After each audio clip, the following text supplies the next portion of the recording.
Hey everybody, it's Karyn Bryant for MMA H.E.A.T. I'm talking with Kamaru Usman, of course, who is taking on Demian Maia at the UFC's first show in Chile. I'm very excited about this. Kamaru, first, I got to ask though, how nervous were you about finding a replacement when your original opponent, Santiago Ponzinibbio, dropped out? I was very nervous. There was a lot that went through my mind. It was just, once again, not again. Yeah.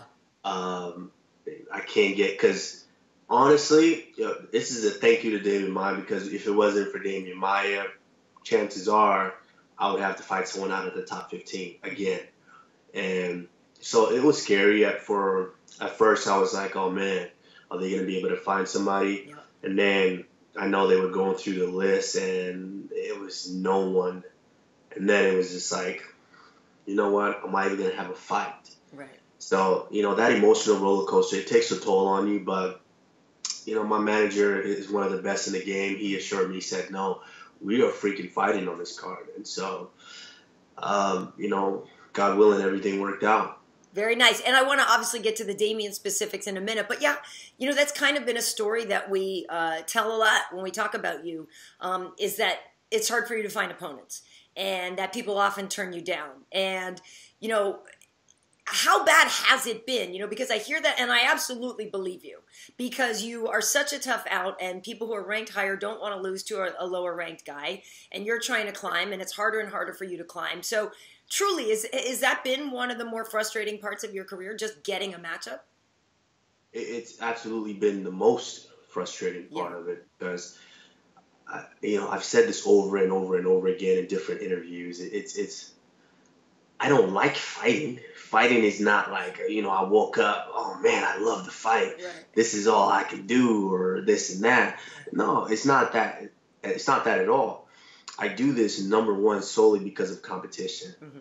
It's just something inside me that continues to burn, and there's that light that just, I can't, quite walk away from it just yet. And that's that will to compete.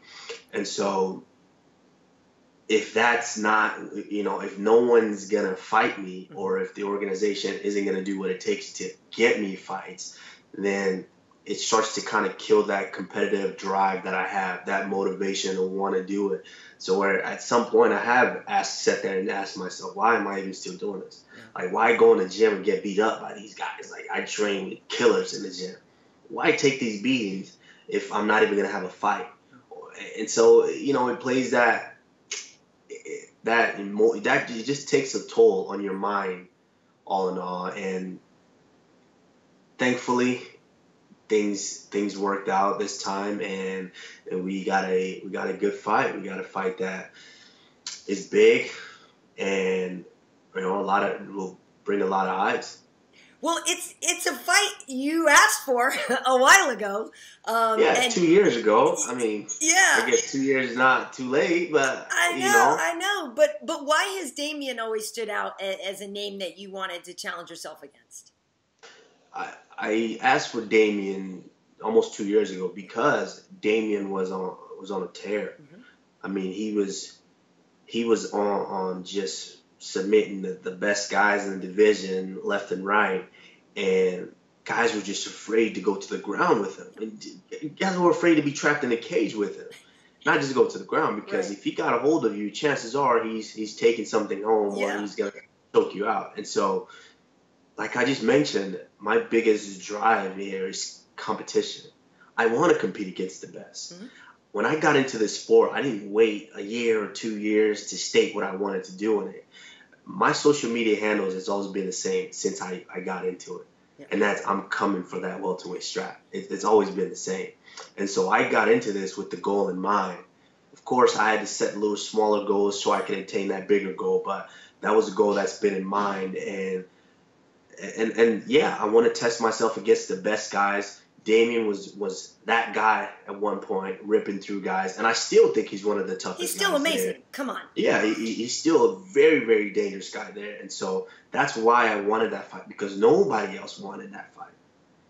Well, I have to say, to be 100% honest with you, I'm a huge Demian Maia fan myself. I think he's not only just a fantastic fighter and a fantastic representation of the sport, he's just a really wonderful guy, too. And I love the fact that you guys don't have any smack talk or anything like that. It's just classy and competitive, and I really respect that. That said, Kamaru, you know, the question for me, and Alan and I were actually talking about this on the podcast the other day, like, you asked for Demian, right? Because you're like, he's the best grappler. I believe I'm the best grappler. I want to challenge myself. But when people get in there with Demian, you just said it, like, he often goes home with a limb, right? So do you, now that you have the chance, but you really need to get the win as well, what happens? Like, are you really... I need to know if you're really going to go to the ground with this man, or do you fight a little maybe smarter and try to keep it on the feet where your hands have really been developing? Well, this is mixed martial arts, and as I've stated in several posts, what happens inside that cage is completely up to me. Yeah. So I dictate what happens in that cage. So it just depends on how I'm feeling. If I'm feeling froggy, you know, I might want to take him down and submit him. Yeah. You know, if I want to do something else, I'll do it. It just, you know, I'm just going to take the fight as it comes. I'm not going to put too much pressure on myself to do this or do that. As I mentioned, Demian is a very dangerous guy. And he's one of the only true, well, besides Wonder Boy, they're one of the only true specialists that are still in the game and still at a very, very, very high level. Oh, yeah. And so I can't take that for granted. I'm not... I guess I didn't get into this sport to be famous or rich or anything like that. Mixed martial arts, not just mixed martial arts. Martial arts was built on the basis and the ideas of respect and honor and things like that. So, of course, I respect Demian. I know he's a tough guy. I'm not going to disrespect and come in there and be cocky and think, oh, man, I'm just going to do this and do that. I know he's very dangerous. I pride myself on being able to take away guys' strengths and neutralize them and just beat them up and dominate the fight from start to finish. And so I'm going to take the fight however it comes. If it goes to the ground, you better believe I'm trained there and I'm able to do whatever I want to do down there as well. But if I want to keep it standing, you better believe I could do some serious damage there as well. So I'm just going to take it however it comes. I mean, it's a fight. It's a tough fight. I mean, just like you just said, oh, well, I'm going to go to the ground and grab. I know I'm the best grappler in the division. Okay. I don't need to. What do I have to prove to every fight that I've been in? If I want to take the fight down to the ground, right. I've been able to take it down to the ground. I've been able to keep it on the ground, and I've been able to do damage on the ground. So I don't need to prove that to anybody. I know how dangerous I am down there, and everybody knows that as well, which is why a lot of guys don't really want to take the fight. So, but you know what I mean, right? You know what I'm getting at. I know at. exactly what you mean, Karyn. You know what? And I you know, I heard that too. I seen that podcast. I heard what you said. I mean, because it's nervy, man. It's nervy saying you're going to stick it to Demian. See, you know what, Karyn? I don't think you're sold on me yet. Dude, I still don't believe you're sold on me. The Ultimate Fighter, I have thought that you have been just a dude that everybody had to look out for, and I love that time when you said, I'm a problem. I feel you on that, and I know that your hands are developing and everything. I'm just saying, to me, that's a big, bold call out to say that I'm better, than Demian, and to put your wrestling up against jiu-jitsu. But my God, the world is, history is written by the bold, right? So go for it. And I'm not saying you can't do it. I'm just saying it won't be easy, and you know that. Of course it won't be easy, but a big trend that people have started to see and kind of wanted to paint me in a corner is that I'm just a grappler. Right. I'm just a guy that can take guys down and just fight on the ground. Right. And as much as it bothers me not to get into what the masses think and have people drive me, this is a sport of entertainment as well. And partially why I got a lot of scrutiny in my last fight is the fight before that. Fans got to really see me do whatever I want to do. When you knocked out Sergio? Exactly. Right. Go in there. If I want to keep it standing and really cause chaos and put somebody's lights out, I can do that. So fans got accustomed to that. And even the fight before, I kept the fight standing the whole time, dominated the fight. So fans got accustomed to that. And so in the next fight, once I went back and grappled or wrestled, it was a problem now. And so, I mean, it is what it is. I don't want to paint myself in the corner and say I'm just gonna grapple. I don't believe, and especially it's the first time going to Chile. Yeah. They don't really know the intricacies of the sport Right. and things like that. So, like I said, once again, I'm gonna take the fight as it comes. Cool. If it goes down there, I'm going to do some damage on there. Well, I can't wait. I'm excited. And I have to say, after your last fight with Emil, I'm one of those people who misunderstood what you said about the 30%. And I was critical. I was like, how can Kamaru come in here and tell us that he only fought at 30%? And I guess part of my thinking was like, okay, is he trying to say, I'm so much of a badass that I only need to work 30% of how good I am to beat this guy? I misunderstood that you meant 30% health. And I feel like that was unfortunate because I don't think I was alone in immediately misjudging you and misunderstanding that.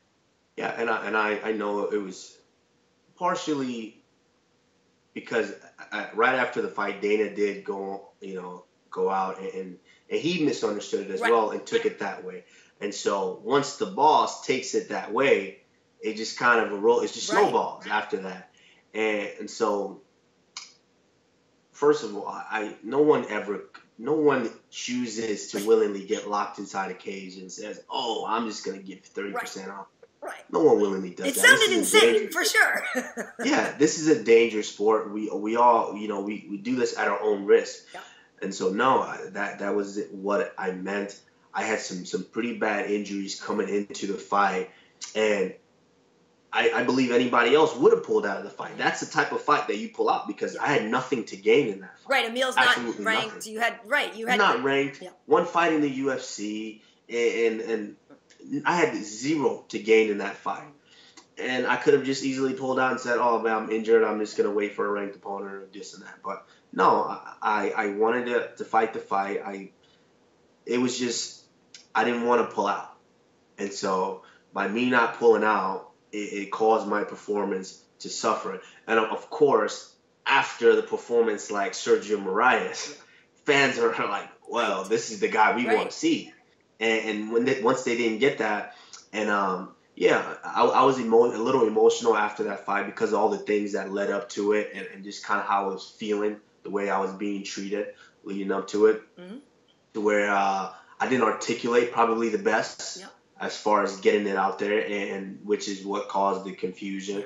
But you live and you learn. And in this day and age, I guess all publicity is somewhat decent publicity because everyone's like, oh, 30%. It went everywhere. It went viral. And now I can't get people to shut up about it. I know. But you live and you learn, and time passed. And like I said, this is my job. Yeah. I'm here to do this for the short amount of time that God allows me to continue to do this, and on to the next. And you're completely healed up now. Everything, knock wood, felt good this camp. I mean, I'm in camp. Yeah, so that means you're not 100%, but it means really goes into a fight 100%. But I'm better, definitely better than I was going into last fight. That's for sure. Well, one thing that is undeniable is that you have been 100% successful ever since winning the Ultimate Fighter. You have not lost a fight yet. And you're just on a tear, which is something to be said because you're in an incredibly difficult division. A lot of killers there. You and Colby Covington have gone back and forth a lot. And recently, I guess at the press conference, you guys had some more words. So, it's funny because I remember when we did, the Ultimate Fighter, you were a Blackzilian at the time. He was part of the ATT crew. So I don't know how long this whole thing has been bubbling. Maybe you can shed some light on it. But do you ever see the day where the two of you will throw down? Oh, man, Aaron, I'm going to be honest with you. This is almost fate. This has been, I'm going to write a book one day. Okay. Just on my life and the stories and just kind of how the different avenues. When I really sit back and look at it, I've been blessed. I mean, God has really touched me in a way. I'm so connected to so many people. It's so crazy. Colby Covington, the first time I even heard of this guy was when I started fighting mixed martial arts. When I was moved down here in Florida, which he lives, I guess, 20 miles away. But now you come to look at it, when I was in college, me and John Jones, we met at Senior Nationals in high school. It's a wrestling tournament of the best high school, graduates. go to. So we met there. We bonded. We hit it off because we were staying in the same hotel. We were like the few only black guys that were in the tournament. So we hit it off, and we asked each other, hey, where are you going to school next year? He's like, I'm going to school in Iowa. And I'm like, oh, I'm going to a small school in Iowa too. So it's like, oh, yeah, let's keep in touch. So we kept in touch the whole time. And on my freshman year, the fall break, I went up to hang out and stay with John for the whole week. Mm-hmm. And you know, I went up to stay with John. We partied. We had a good time that whole fall break.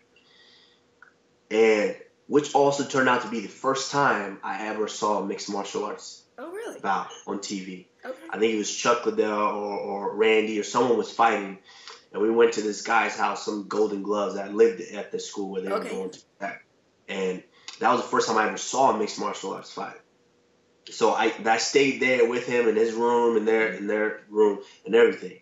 So that year goes by. Turns out to be the same room, the same place which Colby Covington stayed at the following year when he moved there. Turns out that Colby Covington was John Jones's roommate the next year. Fast forward, we both had common opponents in college, but we never wrestled each other. Okay. Yeah. Fast forward to them. So you're just on parallel lines, though. Yeah, just parallel lines. You know, I get through wrestling, and fast forward to getting into mixed martial arts. I moved down to South Florida. He's down in South Florida, to where I started my career. That fight was offered to me at one point before. Okay. It was actually after my first professional fight. It took a long time to get me another fight. I think maybe like 8 months. I couldn't get a fight because everyone, of course, you know, when you're starting on a small circuit, nobody wants to fight a wrestler of that caliber. Oh, well, screw that. Way too hard. Yes. So I was offered that fight. I said yes to the fight. Okay. Of course, he's going to deny it and say, because I've seen him tweet something and say, I ducked him that fight. He said, I said no to the fight, which is not true. I actually have the coach that used to coach there is our coach now, who used to be one of my first ever wrestling coach when I got into wrestling as a kid. So we know what the deal is. Okay. Like, this is something that has been in the making for years and years and years. And, of course, once I got into the show, of course, ATT versus Blackzilians, he wasn't a part of the show because he had just got into the UFC right before that.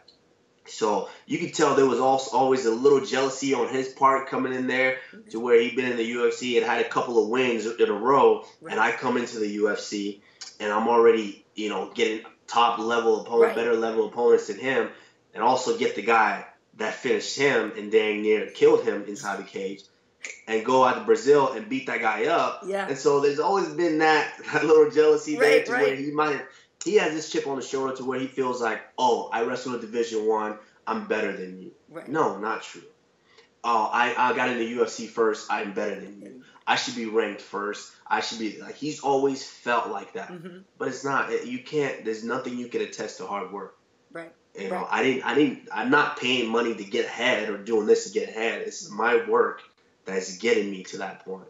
And so it is what it is. He has to play this gimmick. He has to be this guy now to get ahead or get somewhere in the sport, because no one cared about Colby Covington before. But now, you know, he's kind of dug himself in a situation to where the only thing that can happen here is a hard fall. That's the only thing that could happen for him. And I've been wanting to give him that hard fall for the longest, but as we all know, he's found a way around it for the longest time. I've been offered to him now, I think, almost 4 times in the UFC, and he's turned me down all 4 times. Wow. All 4.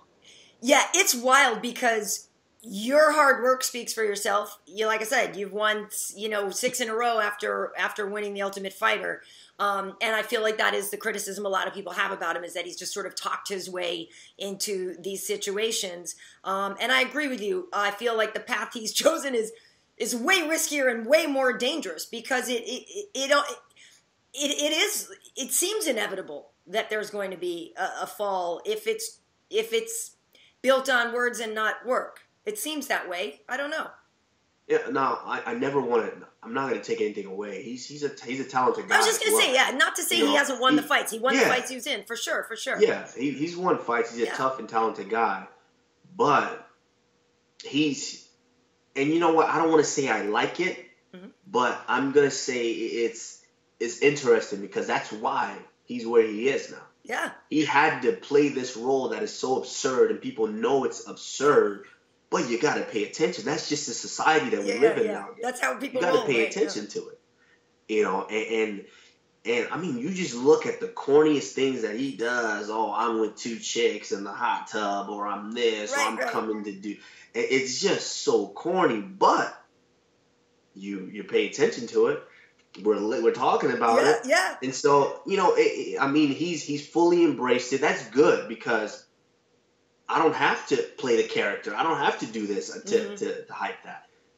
I did a signing in Orlando during the fights in Orlando, and I literally probably shook and took about maybe 3,000 pictures. Nice. And I think maybe about 5 people out of every one of those people didn't say, when are you going to knock out Colby Covington? That's all I want to see. Yeah. Everyone knows that that's a fight that needs to happen. Every now and so you'll get this in this welterweight division because this is that division to where the guys are still very athletic, but they have power as well. And so you're always going to get 2 wrestlers that clash at a certain times like this. You saw it with Johnny Hendricks and what's his name? Robbie. But then you also saw with Johnny Hendricks and what's the Magny? No, the wrestler from Wait, which fight are you thinking of? What is his name? Koscheck. You saw Josh. Okay, Koscheck. you're going back a little further. Division 1 champion. You know, you saw it with Woodley and they were supposed to fight, but that didn't end up happening. Woodley and Johnny Hendricks. You see it every now and so when these 2 wrestlers clash at this division. And we're just that next wave to clash. But he's trying to find a way around it. I'm being honest with you. He's just trying to get to the title as fast as he can. Or at least say, I fought for the title or got my money. Now I can go wrestle. Or I can go do wrestling. Because it's only a hard fall down after that. Once you take that defeat, oh my God. You know, so it's going to be hard. I definitely, when I think of him, I think of that whole sort of, you know, don't hate the player, hate the game thing, right? And to me, it's always been more of like, man, is that stuff really working on people? Because you know what I mean? Because it seems so obvious, but I get it. Like, I get it. And I loved Chael, and like Chael's shtick was hilarious.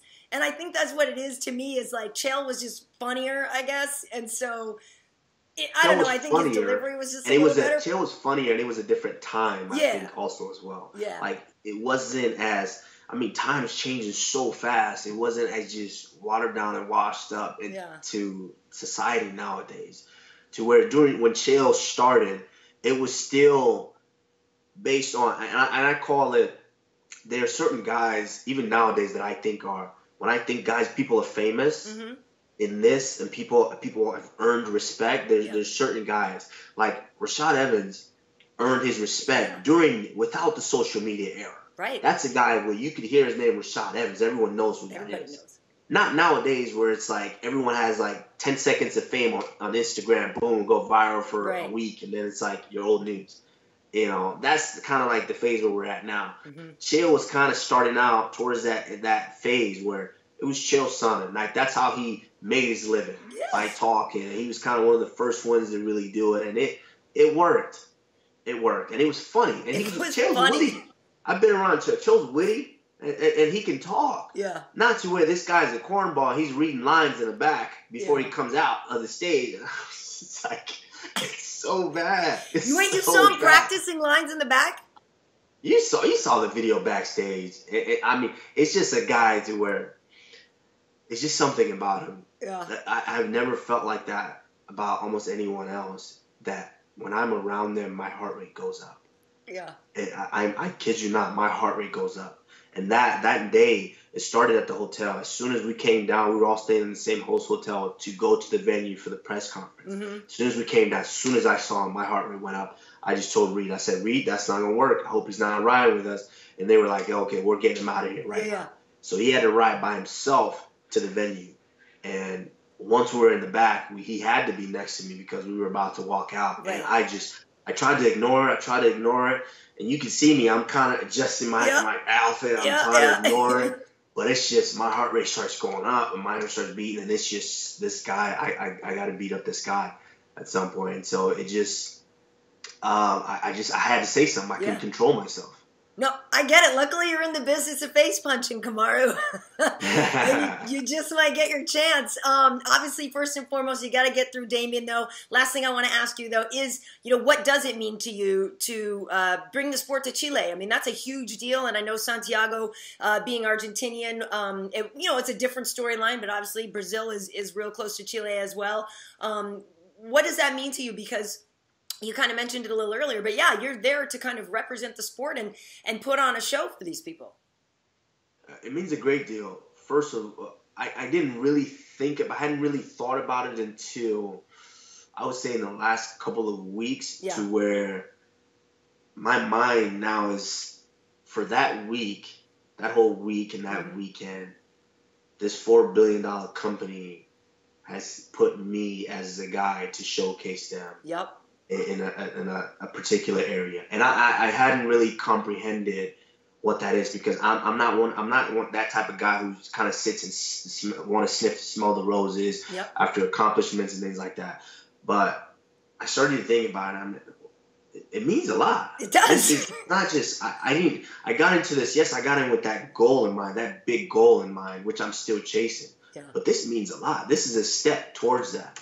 So I have to go out for that whole week. This is on me to represent this sport and to showcase them in a new market that hasn't seen it before. So it means a great deal. I'm starting to kind of soak it all in, but at the same time, I'm not being distracted from the goal at hand. And that's also come out and win, not just win, but win in spectacular fashion. I love it. Well, I think it's really exciting. And I also have to say, I love the idea that, you get to go there and be new for some people. I think that's great. I also love the fact that, you represent the UFC. You also represent Nigeria. I love when I see pictures of you and Francis in traditional gear and stuff literally, it gives me goosebumps to me, that sense of national pride that you guys have, and the sense of just really being on a mission to I feel you guys are very inspiring. I just want to say that I think it's a really great thing. It's crazy much, and I every now and then I'll get comments here and there, that say, what is that? What is he wearing? And things like that. Right. But a lot of people don't really understand that we are real Africans. We're real. It's not just, we're here, we were born here, our family's Africans or something. We're real African. We were born in Africa. We were raised in Africa for a period of time until we immigrated to certain places for a better life, just like immigrants do. Yeah. And so I was raised there to where I remember it. I know how hard I worked at a certain point. I know waking up to not understand if I could ever see a better life, or if I could ever see certain things, a faucet with clean running water and cars to drive. I remember not even being able to comprehend that. Wow. To where now I'm in a position to where I can show kids and show people all over that continent that it can be done. Yeah. And so I think me and Francis are just kind of first ones to carry that wave. And then you have, we have brothers that are coming in Israel out of Sonnen, my main man. He's so good. I'm a fan. I think he's great. We have Razak Al Hassan, from Ghana. So where we got guys that are this is the first wave, but Africa, once we start putting our foot in there, you can't keep Africans out. No. Once we get up in there, we all in there. That's great. I love it. I love it. Well, listen, thank you so much for taking the time to talk to me tonight. And I wish you a great time down there. I'm sure you'll take a gajillion pictures. I've never been to Chile, but I feel like the people are going to embrace you, all of you. Just really wish you a great time. And I believe I'll be on the desk working, so maybe we'll be talking to you after the fight. All right. I look forward to it. Thanks, Kamaru. Take it easy. Have a safe travels. Thank you. Bye.